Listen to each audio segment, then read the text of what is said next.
Welcome to the highlights of a day of aggression, even aggro if you like, where the two teams battled it out, slugging away at one another for much of the day, and in the end there wasn't a great deal in it at the close of play. Here's the second over of the day. John Embury is bowling to Ray Bright, and in the commentary box Mike Smith and Jim Laker. That's it, swept away very fine and racing away down there, nobody any chance of stopping it. So Bright owns his account, the first runs of the morning, 4 runs.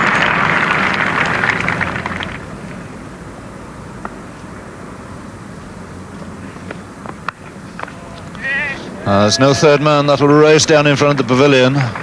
Braley giving vain chase, but there it is. And it was quite a good shot actually, because he got across, got over the top of it, steered it away down in that direction.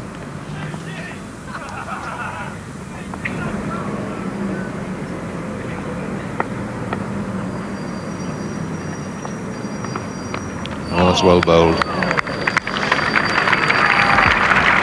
Real corker there from Chris Old, and the crowd, particularly those behind the bowler's arm, giving lots of applause for the Yorkshireman. So not only to straighten that out, but get a little bit of extra nip off the pitch.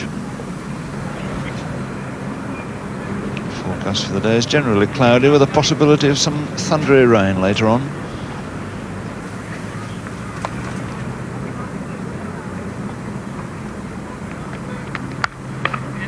That's beaten Gower, gathering pace, it's fairly racing away. Gower, swiftest man in the side, and there's nothing he can do about it.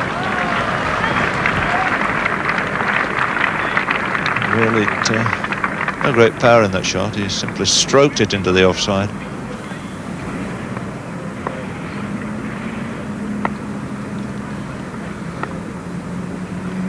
Old again. And that's racing away, 4 more. No third man. It's the second time he's pushed that away to that very big gap, and I think Embury now is on his way back to third man to stay there.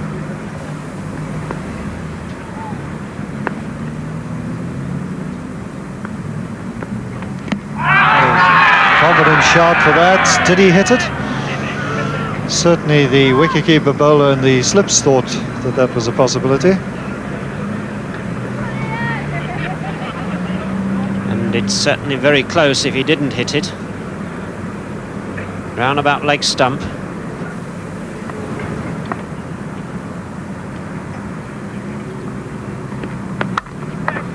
It's a fine stroke beating Boycott, and probably on this very dry outfield will race away for 4. Boycott's after it, but won't make it.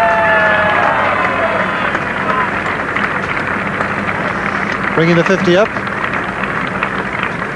And Ray Bright's 4th 4 of the morning. Good striking rate at just over 2.2 per over. Bob Willis goes over the wicket to the right-handed Bright. Oh, that was a beautiful delivery. The best of the morning. This was just outside the off stump. It runs away from the bat. That was a beautiful bit of bowling. That got Bright committed to the stroke, but in fact it did a bit too much. It wasn't quite good enough to edge that.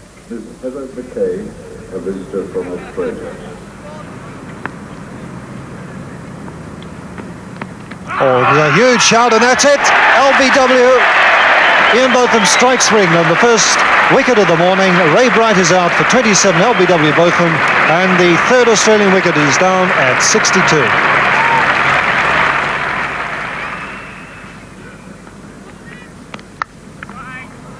And he's off the mark. Peter Willey.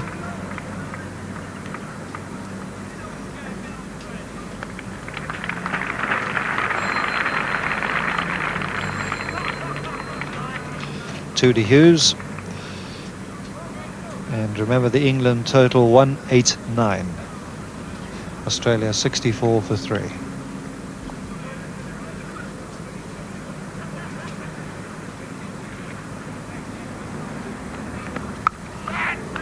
He tried the bouncer and paid the penalty. That's 4.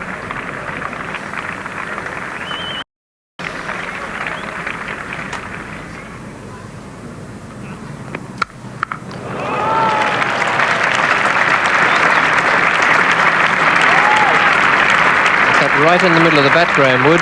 For one instant, it looked as though the bounce of the ball might have defeated him. It didn't get up at all. Yes, and Ian Botham banged this one in, and it really didn't get very high at all. Just about stump high. A magnificent shot.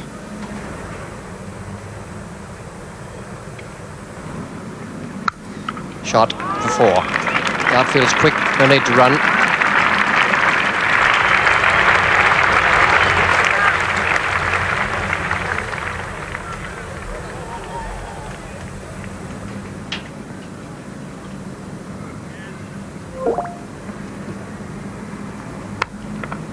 Beautifully placed that. A very good piece of cricket that from Hughes. A slower ball from Embury, which might easily have produced the defensive stroke. In fact, he made good ground to it.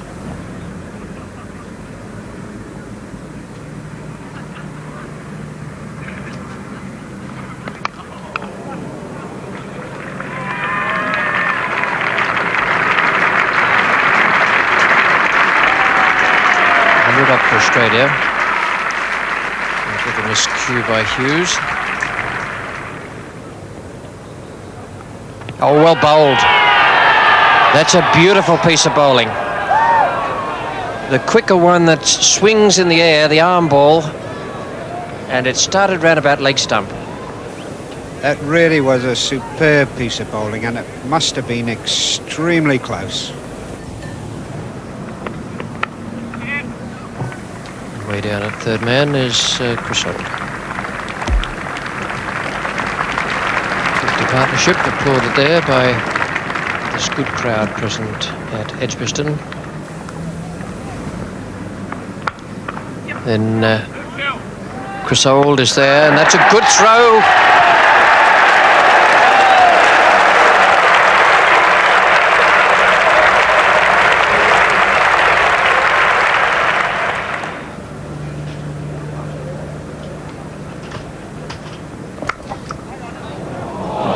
Misfield by David Gower, an awkward bounce there. Nothing wrong with the infield there, it was just the bounce that defeated him and gave Hughes 4 runs.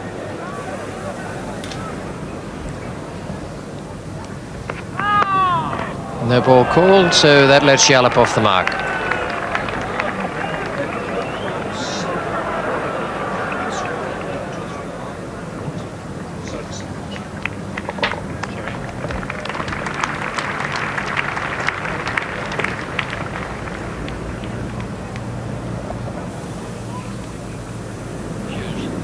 It's a problem that Bob Willis has had throughout his career, but it certainly does help Graham Yallop in these circumstances to relieve the pressure. Very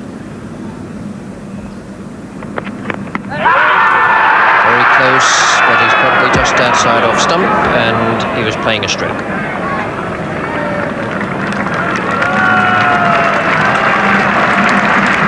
Around the wicket.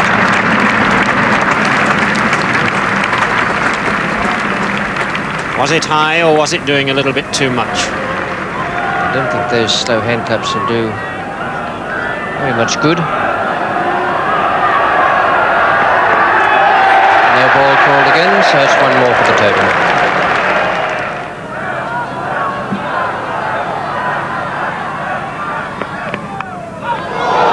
Well short of both of them, and 4 runs.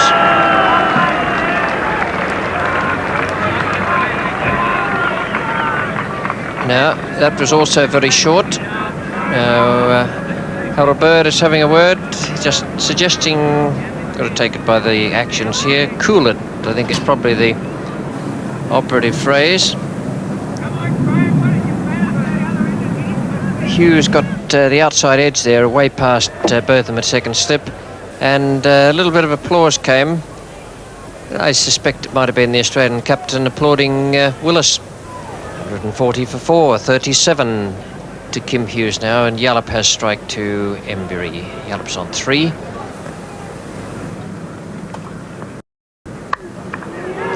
Shot for 4.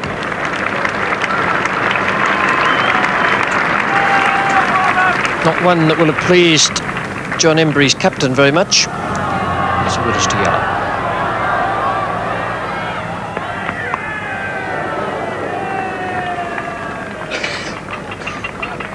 Graham Yallop will realise after sort a bit more out there in the centre that this is a very placid pitch, and the only time the ball really is going to bounce at him is when it's dropped in very, very short. He's made 9 now, and that total of 150 for 4. The applause in the background.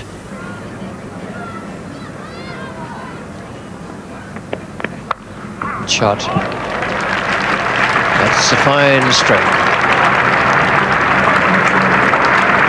Nothing flamboyant about it. He just picked it off very neatly off the hip.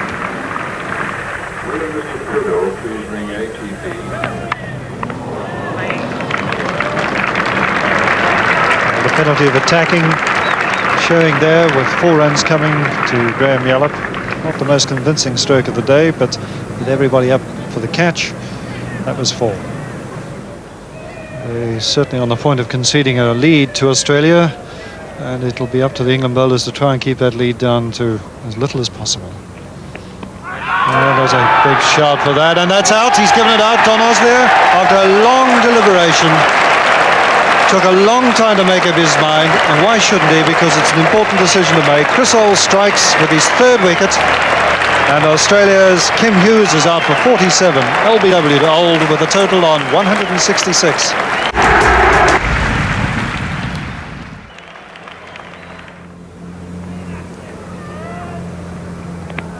That must be out, is it? No, just wide of Peter Willey. And Ian Botham bowled that bouncer exactly for that kind of stroke. Kent will be relieved to get off the mark.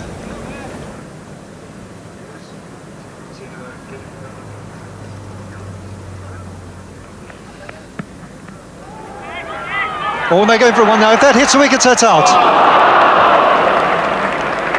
Well, the tension and the nerves really showing there.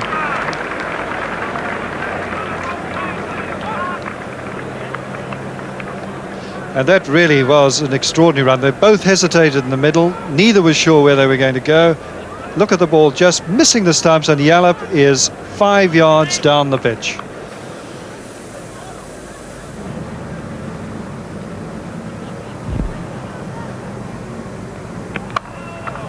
That's an elegant stroke from Martin Kent. Gowers after it, but the ball will win that race. 4 runs.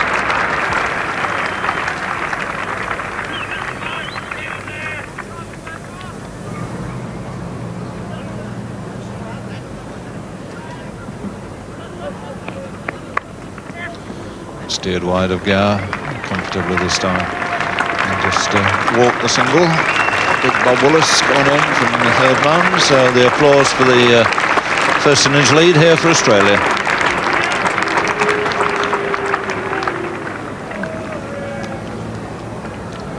And this is the 5th over of this present spell for Chris Holt.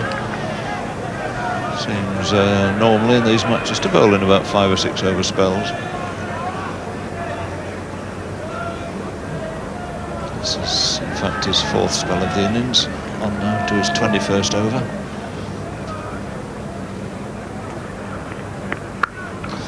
Oh, it's a great shot. Oh, that was a shot of a player brought up on a very good wicket. It hit with tremendous power.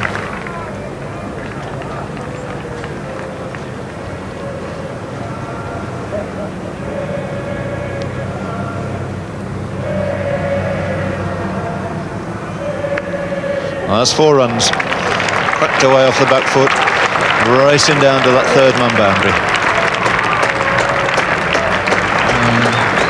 Kent being very quick to seize on anything just short of a length. Wraps the 200 out with that fine shot. He moves on to 17, 200 for 5.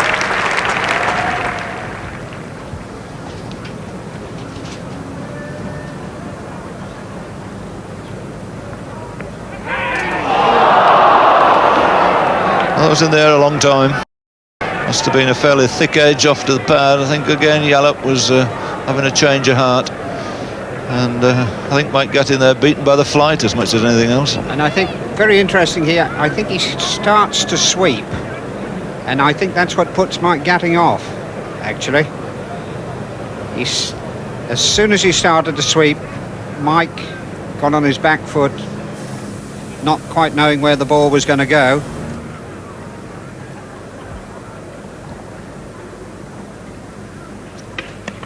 And well bowled. Finally broken through. Embry's got rid of Yallop. Nice piece of variation, a little bit of a flight, made it into a Yorker, hit across it, and he goes for 30. So 203 for 6 Australia, and Embry takes his first wicket.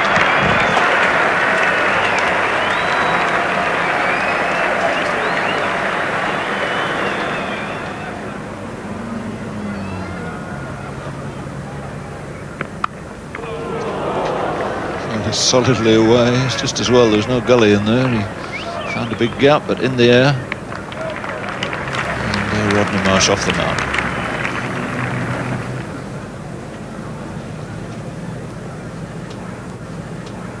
And the contest resumed between Botham and Marsh. Oh, there's trouble here.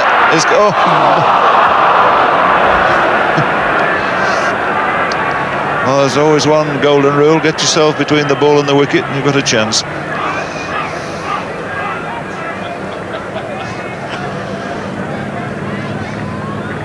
And they've never said a true word. A real mix-up here, not half a run, really. And they go, they stop, they start, and Martin Kent right in the way.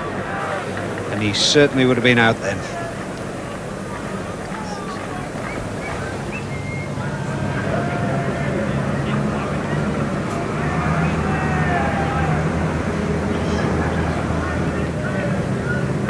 Bowled him, and that's beautifully bowled. Splendid piece of cricket that by John Embry. The arm ball that came back in the air and then kept on when it landed on the seam.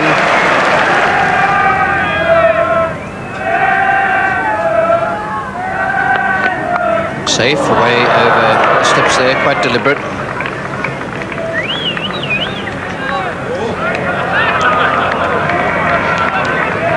Now then.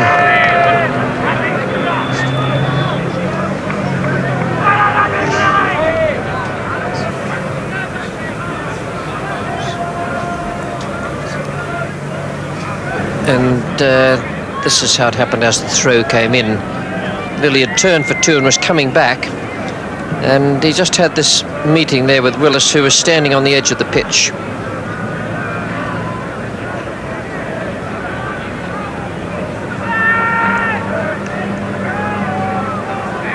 There's a lot of chat out there. We'll get some action in a moment.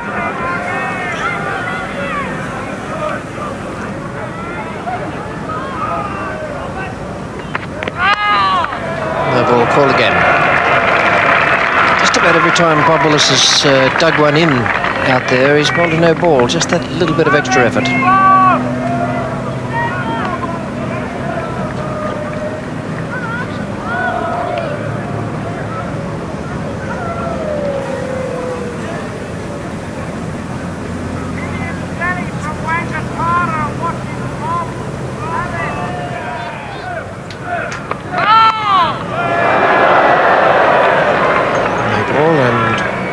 Bouncer. But there's no great lift for any of the bowlers from this pitch. Very placid surface, which makes it all the more astonishing that still no one has got halfway to 3 figures.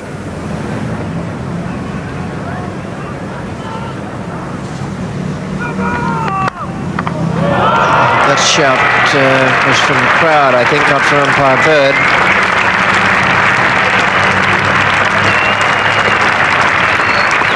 Problem with that, it was 4 off the bat, and umpire Bird saying, would he please keep off the pitch?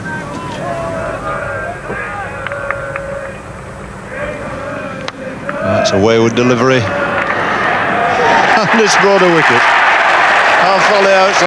I'm absolutely made for it, but another very good running catch there by Bob Willis.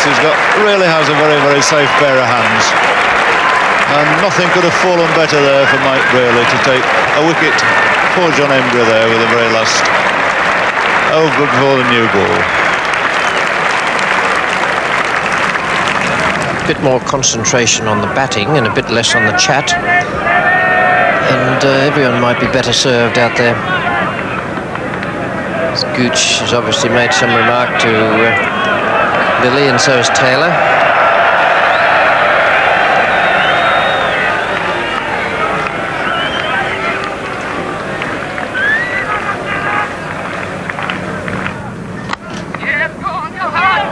They've come through for the single, and a terrific throw, and that in fact is Rodney Hogg, who's gone there, run out without ever receiving a ball. And real dead-eye Dick stuff there from Brearley. He measured the throw, he measured the accuracy of it, and struck the middle stump. And that's it this time. If you bowl straight, he swings and misses, it's out. And so Embry collects his fourth wicket, and Australia here are finally dismissed for 258. Noble effort there from Dennis Lilly towards the end of the innings. He collected 18, which leaves Terry Alderman undefeated on 3. The Australians will be just about half pleased at that, 258. They could have made a lot more. I suppose they could have got a few less as well, but the tail didn't really wag for them. The top score of 47. Hughes missing that elusive half-century that no one so far has reached. 30 to Yallop after a lot of traumas early in his innings, and a very good innings from Martin Kent, 46. A good selection that by the tour selectors, and a good innings from this young player. Well, Brearley and Boycott came out to open England's second innings as they had in the first. Here's the first over. Dennis Lilly is the bowler to Jeff Boycott, and in the commentary box with Tom Graveney is Jim Laker.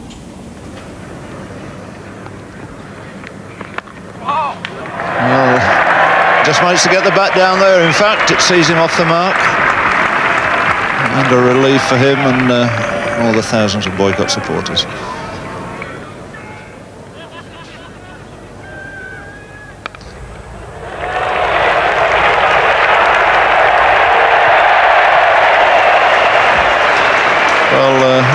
Terry Alderman has bowled very intelligently so far in this series, but I'd be well advised not to continue bowling there to Brearley.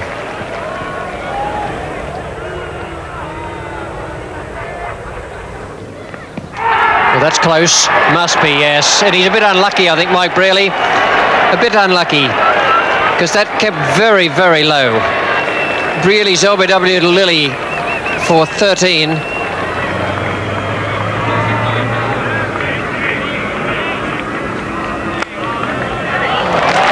That's his 2,000 runs in Test cricket.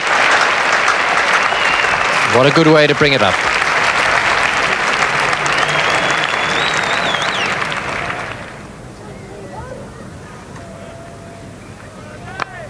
Shot beautifully timed and very well placed. Just racing away over that outfield.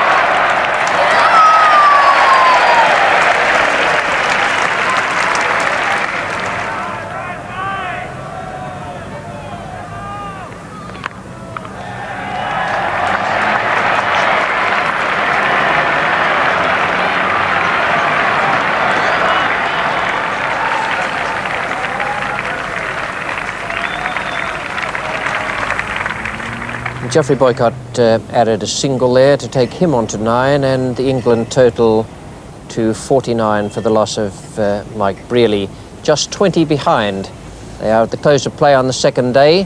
Well, where does that leave us now? We've had what really amounts to 2 batting collapses. The Australians 258, not really satisfactory on what is still a belter of a pitch. Just a little bit of movement there off the seam for the bowlers, but no bounce and no real hardship for any batsman out there.